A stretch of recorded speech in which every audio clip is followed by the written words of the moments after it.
ખબર પાકું નહીં, તમારા હાથમાં સોંપું છું. તમારું વચન બોલવાની માટે તમારા શક્તિ પર અને સામર્થ્ય આપો એવી પ્રાર્થના કરું છું. આનંદ આપણે જાણીએ છીએ કે પ્રાર્થના એ માનવી જીવનનો અવિભાજ્ય હિસ્સો છે. કોઈ માણસ પ્રાર્થના કર્યા વગર રહી શકતો નથી. પોતાના જીવનકાળમાં કોઈ સમય તે પ્રાર્થના કરે જ છે. કોઈ નિયમિત પ્રાર્થના કરે છે, તો કોઈ પ્રસંગોપરાંત પ્રાર્થના કરે છે, કોઈ પ્રભુ મંદિરમાં જઈને પ્રાર્થના કરે છે, કોઈ પોતાના ઘરે પ્રાર્થના કરે છે, કોઈ કુટુંબની સાથે પ્રાર્થના કરે છે, કોઈ વ્યક્તિગત પ્રાર્થના કરે છે. આ ઉપરાંત whole night prayer, half night prayer, અઠવાડિયું પ્રાર્થના સંગત એમ વિવિધ સમયોમાં આપણે પ્રાર્થના કરીએ છીએ.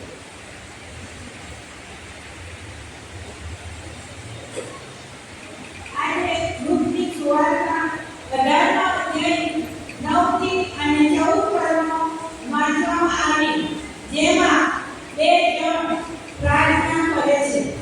પ્રભુ ઈશ્વરે જોયું કે કલમ 9 ની અંદર કેટલાય પોતાના વિશે અભિમાન રાખતા હતા કે અમે ન્યાયી છીએ અને બીજાઓને તુચ્છાતા હતા. તેઓને પણ તેણે આ દ્રષ્ટાંત કહ્યું. કેટલાક પોતાના વિશે અભિમાન રાખતા હતા કે અમે ન્યાયી છીએ અને સાથે સાથે બીજાઓને તુચ્છાતા પણ હતા. આ બાબત ઈસુના ધ્યાનમાં આવી અને તેથી પ્રભુ ઈસુએ તેવા લોકોને પ્રાર્થના કેવી રીતે કરવી જોઈએ તે શીખવવા માટે એક દ્રષ્ટાંત તેમને કહ્યું. અને આ અગાઉ લુક 18મો અધ્યાય અને તેની પહેલી કલમમાં પ્રભુ ઈસુએ સ્પષ્ટ કરી દીધું હતું કે સર્વદા પ્રાર્થના કરવી જોઈએ અને કાયર થવું નહીં.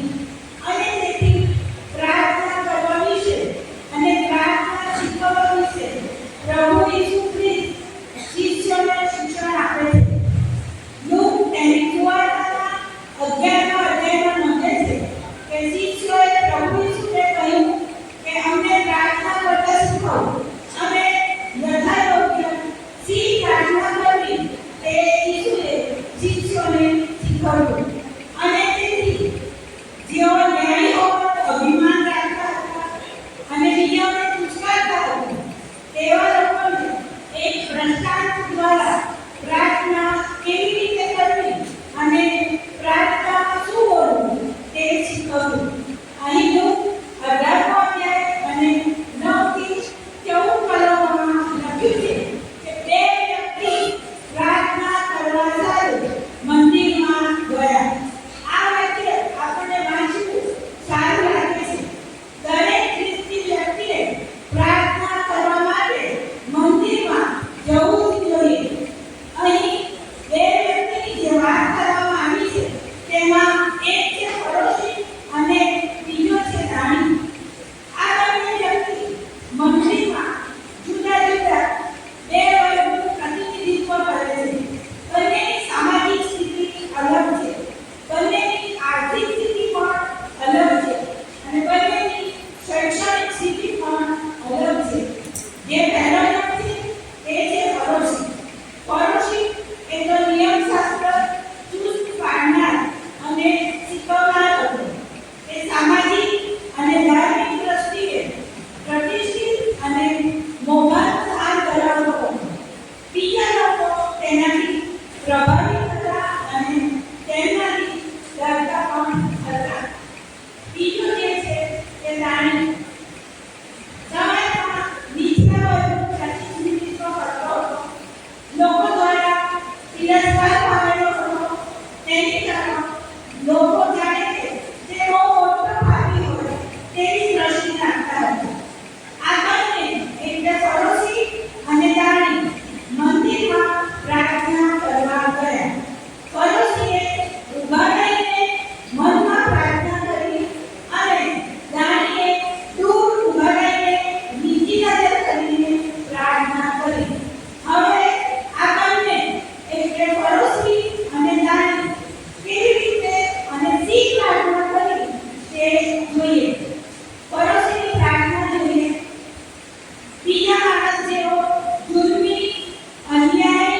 વ્યભિચારી હું નથી.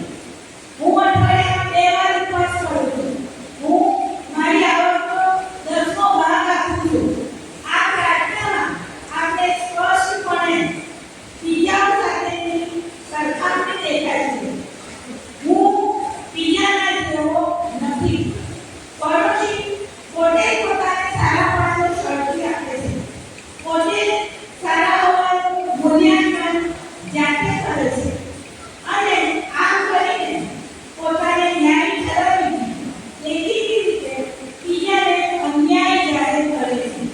પડોશીની પ્રાર્થના કરવાની રીત બીજા જેવો હું દુષ્ટ નથી. બીજા કેવા છે?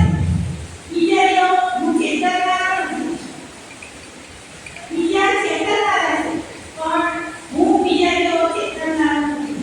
બીજાઓ જુલ્મી છે, હું બીજા જેવો જુલ્મી નથી.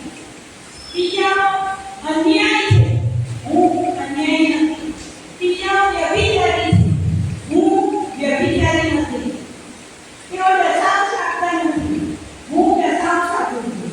તેઓ ઉપવાસ કરતા નથી, હું ઉપવાસ કરું છું. એટલે ચેતવનારા ન હોવાનો અભિમાન, જુલ્મી ન હોવાનો અભિમાન, અન્યાય કે વ્યભિચારી ન હોવાનો અભિમાન, દશાંશ આપવાનો અભિમાન, ઉપવાસ કરવાનો અભિમાન, પડોશીની આ પ્રાર્થનામાં આપણને જણાઈ આવે છે. એમ કરીને પડોશી કહેવું હતું કે પ્રભુ, તમે તો જાણો છો કે મેં કોઈને છેતર્યા નથી. મેં ક્યારેય વ્યભિચાર કર્યો નથી. હું અઠવાડિયામાં 2 વાર ઉપવાસ કરું છું. વળી દશાંશ આપું છું. અને ઈશ્વરની દ્રષ્ટિમાં પ્રાર્થના કરવાની આવી ગર્વિષ્ઠ રીત છે. પણ જે ઈશ્વરને આપણે પ્રાર્થના કરીએ છીએ તે બધું જાણે છે. ઈશાસ્ત્ર 139મો અધ્યાય અને એની બીજી કલમમાં જણાવે છે કે મારું બેસવું તથા ઉઠવું તું જાણે છે. તું મારો વિચાર ને કેટલી સમજે છે. અને નીતિવચન 31મો અધ્યાય અને તેની બીજી કલમ કહે છે કે માણસ તો દરેક માર તેની પોતાની નજરમાં તો ભલો દેખાય છે, પણ યહોવા અંતઃકરણોની તુલના કરે છે. પવિત્ર અને સર્વજ્ઞ ઈશ્વરથી આપણે કાંઈ છુપાવી શકતા નથી. આપણે બીજાઓને અન્યાય ઠરાવવાનો અને પોતાને ન્યાય ઠરાવવાનો ગમે તેટલો પ્રયત્ન કરીએ પણ ઈશ્વર આપણું અંતઃકરણ જાણે છે અને તેથી આપણી પ્રાર્થના સંભળાતી નથી. અને તેથી આપણી પ્રાર્થના સંભળાતી નથી. યાકૂબનો પત્ર 4થો અધ્યાય અને 6મી કલમમાં જણાવે છે કે દેવ ગર્વિષ્ઠોની વિરુદ્ધ છે. એકવાર એક કોલેજમાં એક પ્રોફેસર ક્લાસની શરૂઆતમાં વિદ્યાર્થીઓને કહ્યું કે આજે હું તમારો યુનિટ ટેસ્ટ લેવાનો છું. હું તમને એક પ્રશ્નપત્ર આપીશ અને હું કહું ને ત્યાં સુધી તમે એ પ્રશ્નપત્રને ઊંધો મૂકી રાખજો. અને જ્યારે દરેક વિદ્યાર્થીને પ્રશ્નપત્ર આપ્યું ત્યારે બધા વિદ્યાર્થીઓને પ્રશ્નપત્ર અપાઈ ગયા. ત્યારે પ્રોફેસરે કહ્યું કે હવે તમે તેને જોઈ શકો છો અને તેના વિશે તમારે કાંઈ લખવાનું છે. દરેક વિદ્યાર્થીએ જ્યારે પ્રશ્નપત્ર જોયું ત્યારે એક સફેદ કાગળમાં વચ્ચે એક કાળું ટપકું હતું. એક સફેદ કાગળમાં એક કાળું ટપકું હતું. વિદ્યાર્થીઓ મૂંઝવણમાં પડી ગયા. પ્રોફેસરે કહ્યું કે આ તો યુનિટ ટેસ્ટ છે. તમારે આની ઉપર કાંઈ લખવાનું છે અને દરેક વિદ્યાર્થી કાંઈ લખવા લાગ્યો. ત્યારબાદ વિદ્યાર્થીઓ પાસેથી પ્રોફેસરે એ પ્રશ્નપત્ર લઈ લીધું અને દરેક વિદ્યાર્થીના જવાબ વાંચવા લાગ્યા.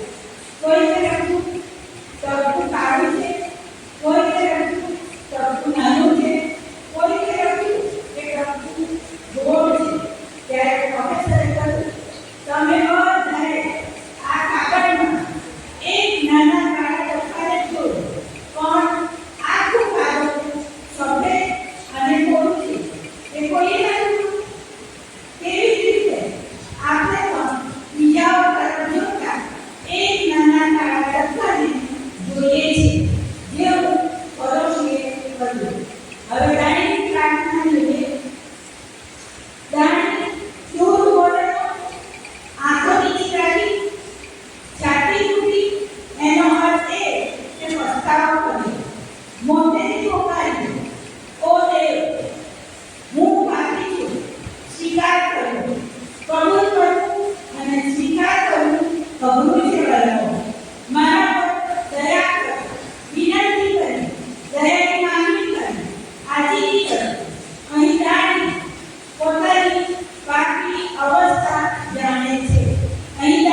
ગીતશાસ્ત્ર 139 અને 7મી કલમમાં સ્પષ્ટ રીતે જણાવે છે કે તારા આત્મા પાસેથી હું ક્યાં જાઉં, તારી હાજરીમાંથી હું ક્યાં નસી જાઉં.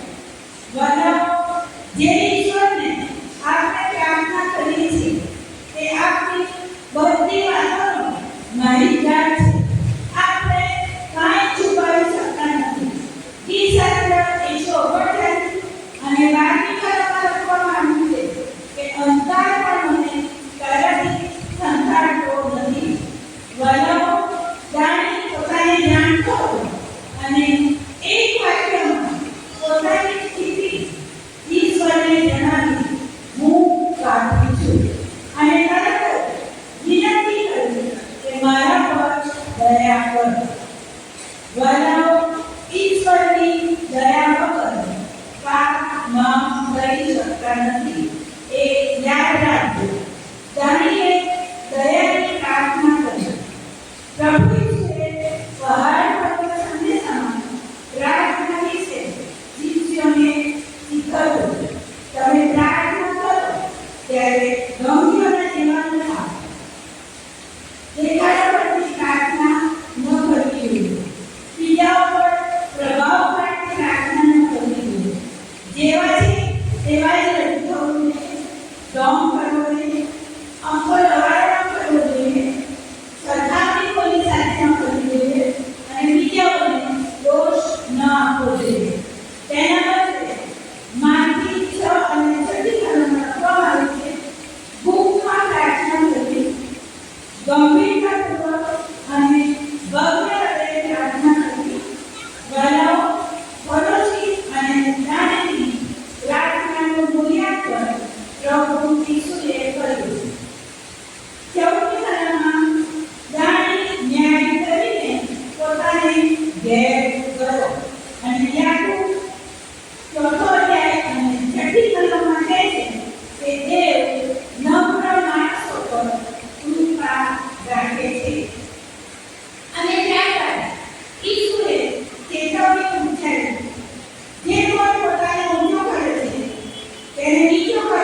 ઈશ્વર આપણી પ્રાર્થના સાંભળશે નહીં. અને તેથી આપણે જ્યારે પ્રાર્થના કરીએ ત્યારે આપણા પાપનો સ્વીકાર કરીએ અને માફી મળે માટે ઈશ્વરની દયા માટે ઓ બા મારા પર દયા કર એમ પોકારીએ. જેવી રીતે દાણીએ પોકાર કર્યો. પડોશીની માફક ધાર્મિક કૃત્યો ઈશ્વર આગળ ગણાવાના નથી, કારણ કે ધાર્મિક કાર્યો ઈશ્વરની નજરમાં એ મેલા ચિત્ર સમાન છે. વલો ઈશ્વર દીન અને નમ્રતાથી કરેલી પ્રાર્થનાનો સ્વીકાર કરે છે. એના માટે પ્રભુના અને પસ્તાવાની જરૂર છે.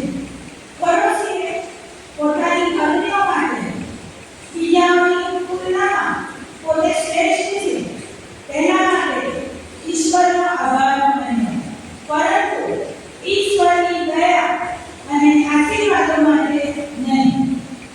વલો આપણે આપણા મનની શુદ્ધતા અને દીનતા સાથે ઈશ્વરની પાસે આવવાનું છે. દાણીએ ઈશ્વરની મહાનતાની સામે પોતાની શૂન્યતાનો અહેસાસ કર્યો. માફી માટે ઈશ્વર પર પોતાની નિર્ભરતા પ્રગટ કરી અને છાતી ફૂંકી પશ્ચાતાપ કર્યો. તેના લીધે ઈશ્વરે તેના તૂટેલા પીસાયેલા હૃદયના બલિદાનનો સ્વીકાર કર્યો. ગીત શાસ્ત્ર 51 અને 17 લખ્યું છે, તું રામ અને નમ્ર હૃદયને ધિક્કારીશ નહીં. ઈશ્વર તૂટેલા અને પીસાયેલા મનને તુચ્છ નથી માનતા. તેની નજર આપણા તૂટેલા મન પર રહે છે. જ્યારે આપણે પાપોની કરુણા કરીએ છીએ, પસ્તાવા સાથે પ્રાર્થના કરીએ છીએ, ત્યારે ઈશ્વર આપણી પ્રાર્થના સ્વીકારે છે. તે ઈશ્વર ઈચ્છે છે કે આપણી પ્રાર્થનામાં સચ્ચાઈ અને સમર્પણ હોય. પ્રાર્થના લોકોને દેખાડવા માટે નહીં, પરંતુ એવી કરવી જોઈએ કે જે ઈશ્વર સાંભળે. પ્રાર્થના કરતા એ ધ્યાનમાં રાખવું જોઈએ કે રોજની જરૂરિયાતો માટે, જીવનના સંઘર્ષો અને પરીક્ષાઓનો સામનો કરવા માટે ઈશ્વરની દયા અને સામર્થ્ય પર નિર્ભર રહે. આપણે કરી પોતાને પરિપૂર્ણ સમજીને અભિમાન ન કરીએ. પ્રાર્થના દીન અને નમ્ર હૃદયથી કરવી જોઈએ. જ્યારે આપણે પ્રાર્થના કરીએ ત્યારે જાણીએ છીએ ઈશ્વર સમક્ષ સ્વીકાર કરીએ, હું પાપી છું અને આપણા પાપની માફી આપતા ઈશ્વર આપણા પર દયા કરશે. આપણો ઉદ્ધાર કેવળ ઈશ્વર જ કરી શકે છે. વલો આપણો ઉદ્ધાર કેવળ ઈશ્વર જ કરી શકે છે. યાકૂબ 4 અધ્યાય અને 10 માં જણાવે છે કે પ્રભુની આગળ તમે દીન થાઓ એટલે તે તમને ઉચ્ચ પદે મૂકશે.